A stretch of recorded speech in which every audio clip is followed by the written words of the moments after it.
El pasado 1 de febrero el ejército birmano dio un golpe de Estado tomando el gobierno y apresando al presidente y a cientos de diputados.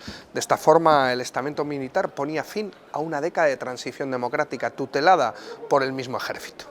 El golpe fue la respuesta del ejército ante la posibilidad de perder sus privilegios como resultado de las elecciones legislativas del pasado mes de noviembre, donde la Liga Nacional para la Democracia obtuvo la mayoría en la Asamblea. Todo ello a pesar de que la vigente Constitución, redactada en 2008 por el propio ejército, garantizaba por ley a los militares el control de los ministerios de Defensa, Interior y Fronteras, además de una cuota fija del 25% de los escaños en el propio Parlamento. Pero parece que esa limitada democracia le seguía pareciendo demasiado a la Junta Militar, acostumbrada a hacer y a deshacer desde hace décadas en Birmania. Lo que no calcularon los militares fue la resistencia popular de una sociedad birmana que, bajo la consigna de unidos contra la dictadura, se ha lanzado a la calle a pesar de la represión. La resistencia de las clases populares se ha agrupado en el movimiento de desobediencia civil, desde donde se han organizado masivas protestas y huelgas que han paralizado gran parte del país en las últimas semanas. Además, las protestas también se han extendido a regiones de minorías étnicas que demandaron una nueva constitución federalista. La solidaridad de estos grupos contra la represión que están sufriendo la etnia mayoritaria, los Bamar, es justamente un incipiente movimiento interétnico sin apenas precedentes en Birmania. Hoy analizaremos la situación del golpe de Estado en Birmania en clave internacional, qué impactos podrá tener en la región, qué papel están jugando las empresas multinacionales que operan en el país, cuál está siendo el papel de la comunidad internacional, cómo este movimiento de resistencia civil al golpe y qué capacidad realmente tiene de derrotar a un ejército que lleva en el poder desde 1962. De todo esto hablaremos hoy en Enclave Internacional.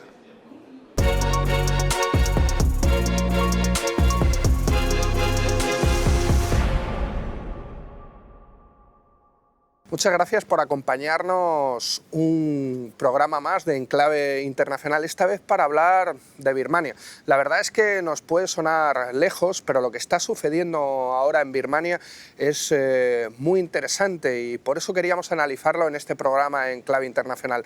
Desde el golpe de Estado que dio el ejército, ahora mismo una junta militar domina el país con mano de hierro y lo que estamos viendo es sobre todo la emergencia de un movimiento de protesta interétnico y sobre todo con una fuerte base obrera. Para hablar de todo esto y también de las repercusiones que puede tener en la región la crisis que se ha desatado en Birmania, tenemos a Carlos Sardina Galache, que es periodista, que ha sido corresponsal y que es corresponsal durante 10 años en la región, tanto en Birmania como en Tailandia, y que ha escrito justamente un libro sobre esto, que es El laberinto de Birmania, editado por Verso. Muchísimas gracias, Carlos, por estar aquí y por haberte prestado a hablar sobre esta situación.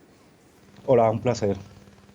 Bueno, la verdad es que, como lo estábamos comentando antes de que empezara el programa, Birmania es un gran desconocido, una gran desconocida para la mayoría del público en general europeo, pero especialmente yo creo que en el caso del Estado español. Por eso te quería preguntar si podíamos hacer una breve contextualización de la situación, ¿no? Luego para ya meternos en preguntas más concretas, sobre todo de estos 10 últimos años en donde ha habido una cierta apertura del régimen militar, una cierta transición a la democracia que se ha visto truncada con el golpe de Estado de febrero de este año. Bueno, en 2011, después de 5 décadas de dictadura militar, los militares decidieron emprender una transición a lo que llamaron una democracia disciplinada. Ese sistema democrático estaba básicamente dictado por los propios militares que habían escrito la Constitución, una Constitución que les reservaba bastantes poderes: el control de los 3 principales ministerios de seguridad, 25% de los escaños en el Parlamento y una autonomía prácticamente total con respecto al gobierno civil. Esa transición significó cierta apertura política y cierta apertura económica hacia un sistema neoliberal que ellos ya habían tratado de implantar en los años 90, pero que había sido coartado por las sanciones internacionales. Esa transición, digamos que culminó con la victoria electoral de la Liga Nacional para la Democracia en 2015, liderada por la Premio Nobel de la Paz, Aung San Suu Kyi, y parecía que todo iba bien, que había una cierta sintonía entre Aung San Suu Kyi y los militares. E ideológicamente, en mi opinión, la había. Lo que pasa es que había ciertas tensiones sobre cómo hacer el reparto de poder en ese nuevo sistema que salieron a la superficie en febrero, el 1 de febrero, y desembocaron en el golpe. Entonces yo la situación básicamente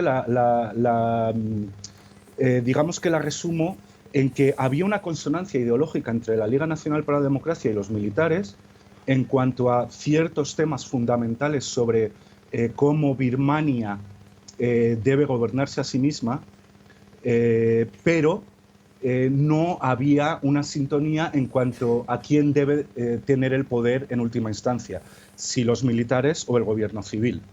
Lo que estamos hablando es de un sistema en el que los militares son un Estado dentro del Estado. Ellos tienen sus propias empresas, tienen mucho poder y digamos que históricamente han dominado la política de Birmania durante casi 70 años. Y digamos que ellos no estaban dispuestos en última instancia a ceder demasiado poder al gobierno civil. Pero en otros asuntos, digamos en asuntos de identidad nacional, quién pertenece a Birmania, quién no pertenece, y esto afecta a la minoría rohingya, considerados erróneamente inmigrantes ilegales de Bangladesh. Ellos se supone que no pertenecen, según esta ideología predominante, y también estaban de acuerdo, tanto el poder civil como el poder militar, en el hecho de que había que crear un Estado centralizado en el cual las minorías étnicas de las periferias, que llevan en guerra durante muchos años con el gobierno central, debían estar dominadas por un Estado centralizado. Y además un modelo neoliberal de desarrollo económico que digamos no parece la mejor receta para abordar las grandes desigualdades que hay en el país. Entonces, yo lo que creo es que el golpe ha sido básicamente una pelea entre élites, la élite militar y la élite civil, que ahora mismo se ha convertido en una especie de guerra civil entre los militares y la práctica totalidad de la población birmana, incluidas las minorías étnicas.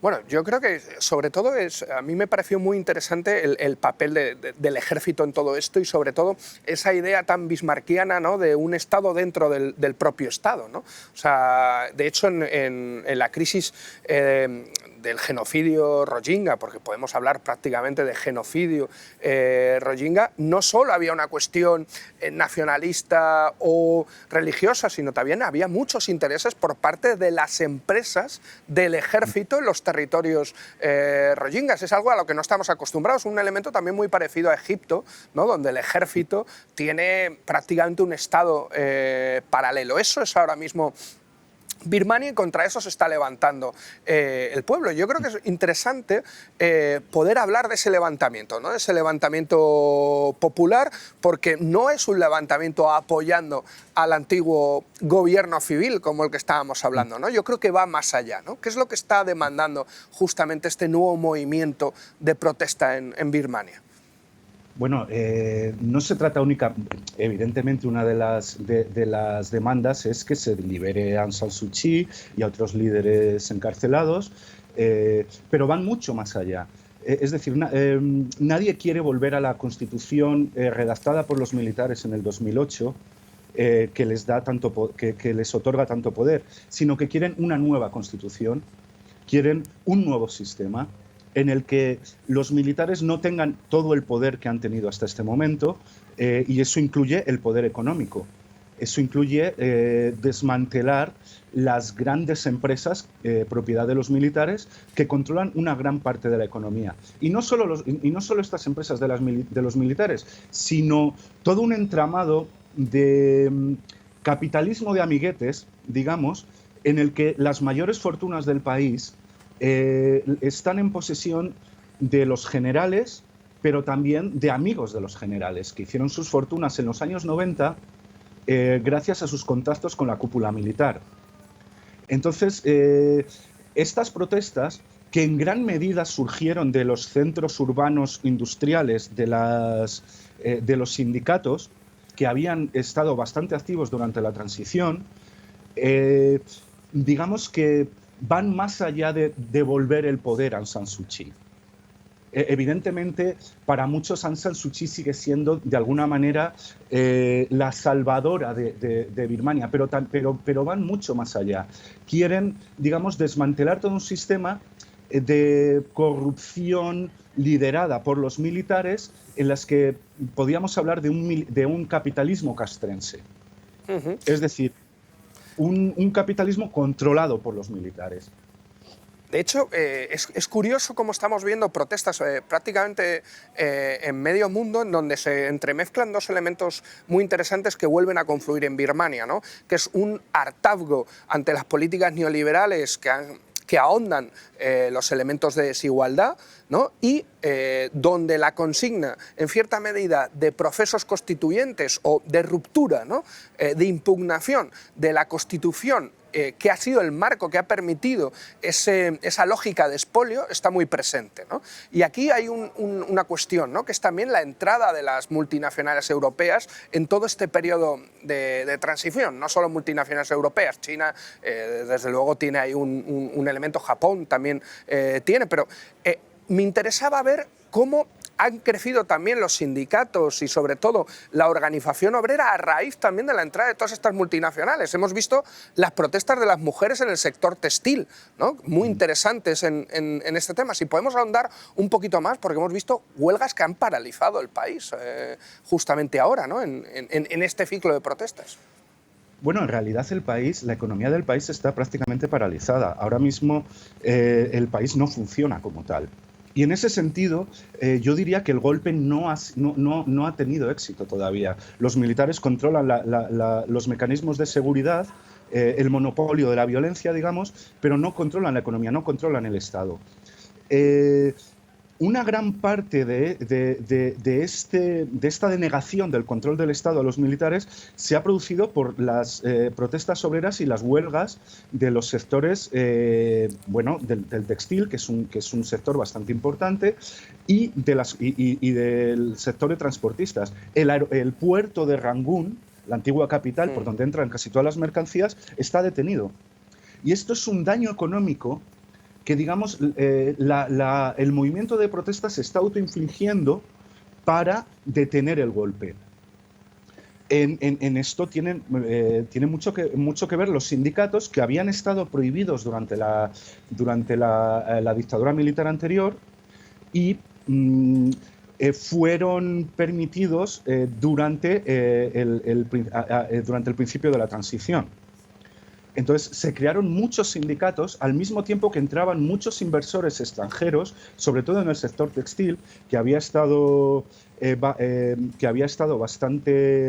no había conseguido crecer durante la dictadura por las sanciones internacionales, y se organizaron bastante durante la transición. Hay que decir que Aung San Suu Kyi, el gobierno de Aung San Suu Kyi, no era un amigo de los sindicatos.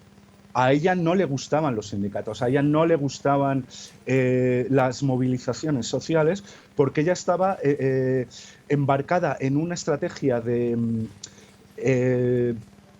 digamos, de acercamiento a los militares en ese pacto entre élites, en las que los sindicatos le molestaban bastante. Pero ahora los sindicatos se han levantado y piden mucho más que reformas laborales, sino un completo desmantelamiento del sistema. La paradoja aquí es que, de alguna manera, los militares dejaron un poco de libertad en los sindicatos al principio de la transición para, digamos, crear un sistema democrático que pudiera ser aceptado internacionalmente. Y ahora ese mismo sistema ha levantado una serie de fuerzas políticas, ha despertado una serie de fuerzas políticas que se están escapando totalmente a su control. No, la verdad es que es interesantísimo y sobre todo el ver cómo el acuerdo entre élites del que estabas hablando realmente era una democracia, sí, pero una democracia de mercado. No Total. claro, o sea, ese era el verdadero acuerdo. Y justamente el levantamiento popular que estamos viendo está pidiendo mucho más, ¿no? Y está siendo duramente reprimido. Nos están llegando imágenes, la verdad, que son espeluznantes, no solo la represión de las manifestaciones, los escuadrones de la muerte, que están también muy ligados con todo el aparato empresarial también del ejército, y parece que esa represión está generando algo que no se había visto, ¿no? Que es una cierta solidaridad con de lo que serían los sectores periféricos, las etnias periféricas de Birmania con la etnia principal, en una especie de movimiento, ¿no? Que puede alumbrar algo nuevo, ¿no? Yo creo que eso es muy interesante de lo que está pasando. Bueno, las minorías étnicas que viven en las periferias del país llevan en guerra contra el gobierno central desde hace 70 años. Y Aung San Suu Kyi, las élites de la etnia bamar mayoritaria, digamos que nunca fueron demasiado comprensivas con ellas, nunca fueron demasiado receptivas a sus demandas de autonomía, pero ahora el movimiento de protesta está viendo que el ejército está trasladando a las ciudades del centro de Birmania las brutales tácticas de represión que el ejército de Birmania ha estado empleando en las zonas de las minorías durante décadas.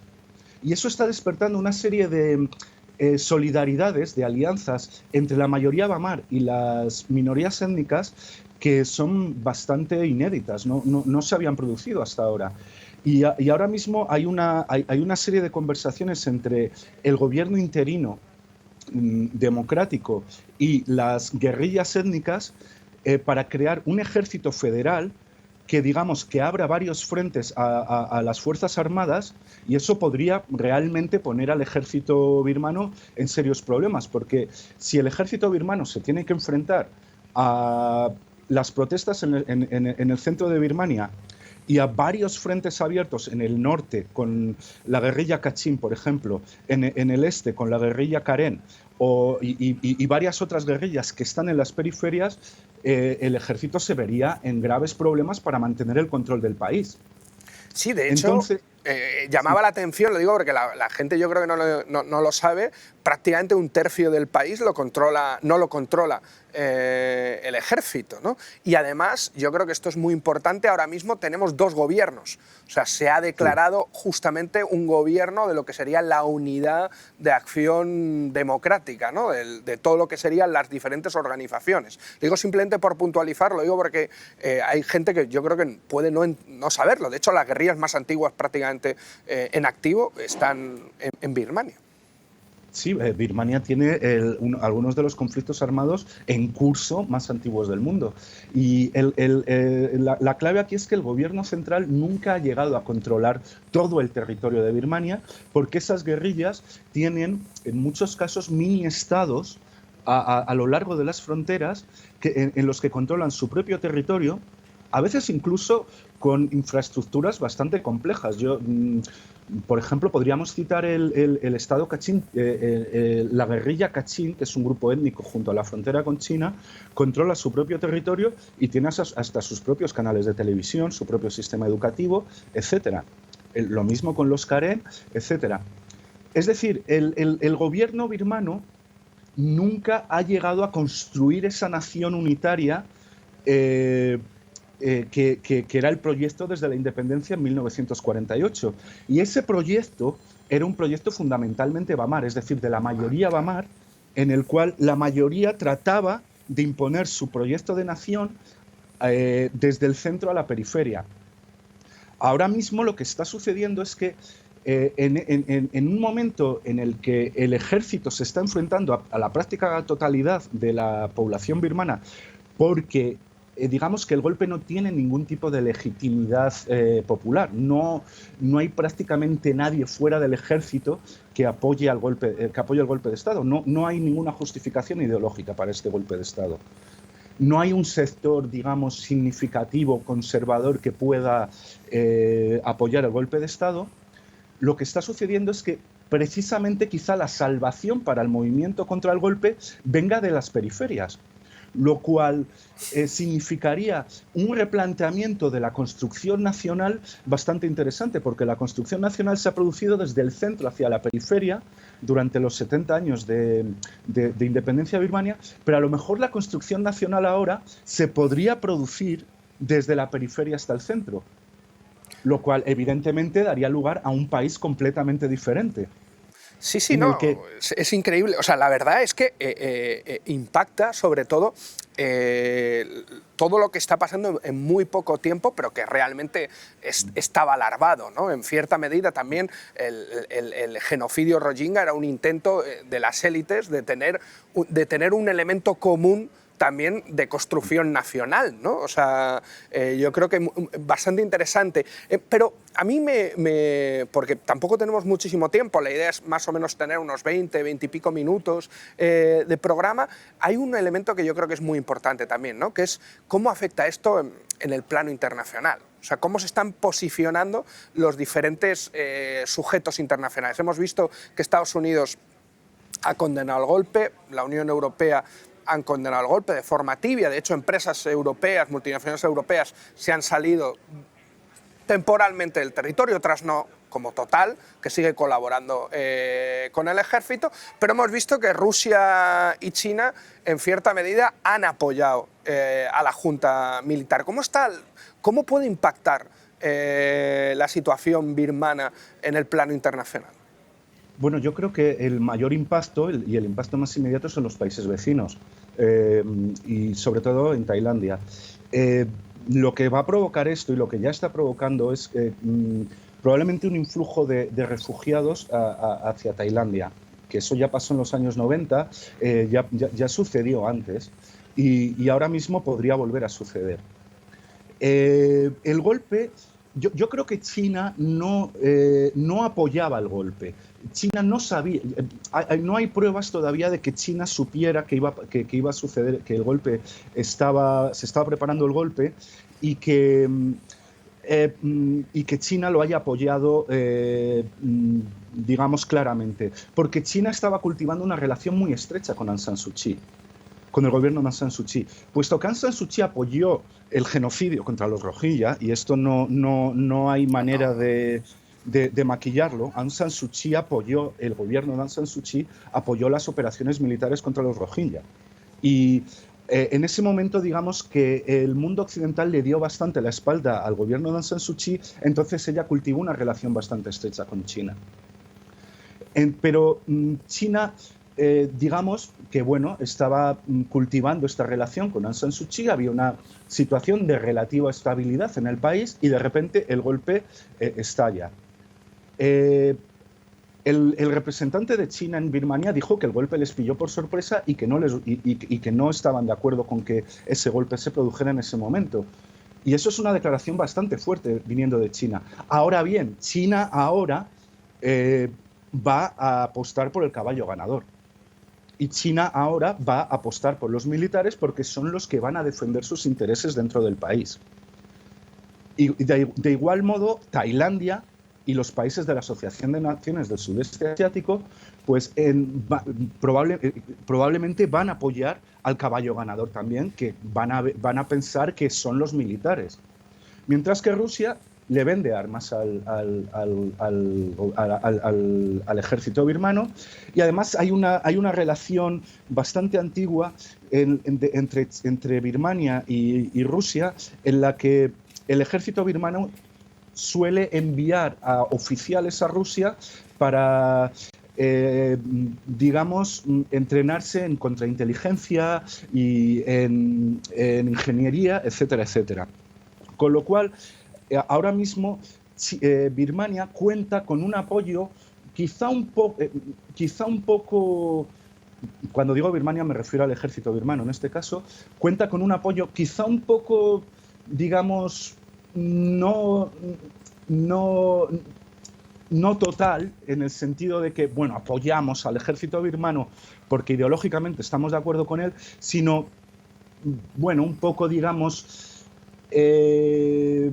remiso de estos países vecinos, que son los que tienen más, China y Tailandia, aparte de Rusia, que son los que más intereses tienen y son los que ven que es el ejército el que puede defender sus intereses. Mientras tanto, Europa y Estados Unidos, pues bueno, simplemente yo creo que realmente no van a hacer nada realmente importante, no van a hacer ningún tipo de intervención que sea decisiva, porque no va a haber una intervención militar, eso está completamente descartado y tampoco creo que fuera deseable.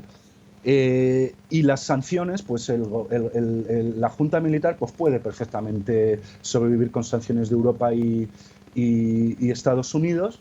Y bueno, en realidad les importa bien poco lo que piense Europa y lo que piense Estados Unidos de lo que ellos hagan, mientras ellos sigan teniendo esos aliados inmediatos, digamos. Yo creo que tú lo has definido muy bien. O sea, al final, China, Rusia lo que hacen es defender a quien defienda sus intereses en el país mayoritariamente. Y yo creo que nadie seguramente estaría al tanto de golpe de Estado. Simplemente se posicionan ante esta situación por quién puede defender sus intereses. Y evidentemente las sanciones de Europa o de Estados Unidos vendrán si a las multinacionales europeas o estadounidenses sobre el terreno no lo impiden, ¿no? O sea, yo creo que también no nos engañemos. O sea, la doble moral que suele tener la Unión Europea o Estados Unidos evidentemente, pero la Unión Europea, que tiene cierto halo de defensa de los derechos humanos, lo que defiende fundamentalmente sus intereses económicos. Yo, para terminar, simplemente te preguntaría